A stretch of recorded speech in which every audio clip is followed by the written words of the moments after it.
నీటితో నిండిన మబ్బులు తేమతో బరువెక్కితే వర్షమై అవి భూమి మీద కురుస్తాయి. అలాగే మనసుకు ఆందోళనలు, బాధలు, చింతలు అనే దిగులు మబ్బులు కమ్ముకుంటే దుఃఖస్థితి వస్తుంది.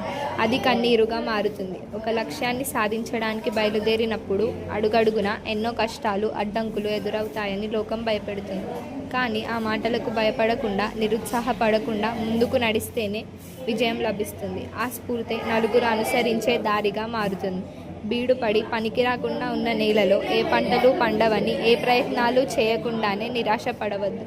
కష్టపడి ఆ నేలను దున్నితే, విశ్వాసంతో విత్తనాలు నాటితే మంచి పంటలు పండుతాయి. నలుగురు మనుషులు కలిసి పరస్పర సహకారంతో జీవించడమే ఉత్తమ సాంఘిక జీవనం. సాటి మనుషుల పట్ల సానుకూల దృక్పథాన్ని ఏర్పరచుకోవాలి. అప్పుడే అందరూ కలిసి ఆనందంగా జీవించగలుగుతారు. అటువంటి మనుషులు కలిస్తేనే ఒక ఊరు ఏర్పడుతుంది. ఎంత సామర్థ్యం ఉన్నా, అధికారం, సంపదలు ఉన్నా, ఎన్నో విజయాలు సాధించినా ఇక నాకు ఏ కష్టాలు, బాధలు రావని ధీమాగా ఉండలేం. విధి ఎప్పుడు ఏ కష్టాలు కలిగిస్తుందో, సమస్యల పరీక్షలు పెడుతుందో ఎవరూ ఊహించలేరు. దాని శక్తి ముందు ఎవరైనా తలవంచవలసిందే.